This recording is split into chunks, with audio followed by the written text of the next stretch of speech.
महाराज पृथु का पृथ्वी पर कुपित होना और पृथ्वी के द्वारा उनकी स्तुति करना। श्री मैत्रेय जी ने कहा, विदुर जी, ब्राह्मणों ने महाराज पृथु का राज्याभिषेक करके उन्हें प्रजा का रक्षक उद्घोषित किया। इन दिनों पृथ्वी अन्नहीन हो गई थी, इसलिए भूख के कारण प्रजाजनों के शरीर सूखकर कांटे हो गए थे।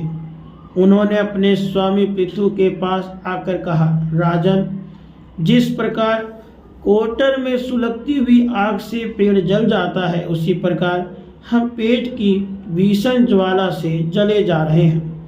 आप शरणागतों की रक्षा करने वाले हैं और हमारे अन्नदाता प्रभु बनाए गए हैं, इसलिए हम आपकी शरण में आए हैं।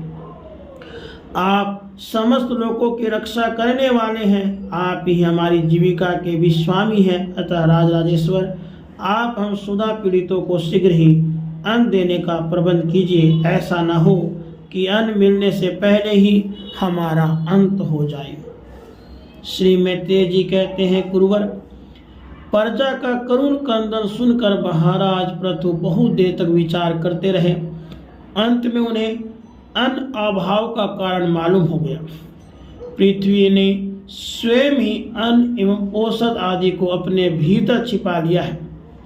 अपनी बुद्धि से इस बात का निश्चय करके उन्होंने अपना धनुष उठाया और त्रिपुर विनाशक भगवान शंकर के समान अत्यंत क्रोधित होकर पृथ्वी को लक्ष्य बनाकर बाण चलाया। उन्हें शस्त्र उठाए देख पृथ्वी कांप उठी और जिस प्रकार व्याध का पीछा करने पर हरिणी भागती है, उसी प्रकार वह डरकर गौ का रूप धारण करके भागने लगे। यह देखकर महाराज पृथु की आंखें क्रोध से लाल हो गई। वे जहां जहां पृथ्वी गई वहां वहां धनुष पर बाण चढ़ाए उसके पीछे लगे रहे। दिशा विदिशा स्वर्ग पृथ्वी अंतरिक्ष में जहां जहां भी वह दौड़कर जाती, वहीं उसे महाराज पृथु हथियार उठाए अपने पीछे दिखाई देते। जिस प्रकार मनुष्य को मृत्यु से कोई नहीं बचा सकता, उसी प्रकार उसे त्रिलोकी में वेन पुत्र पृथु से बचाने वाला कोई भी न मिला।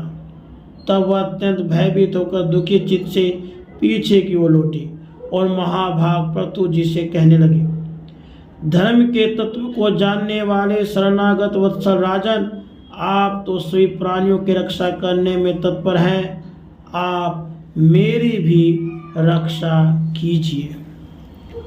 राधे कृष्ण।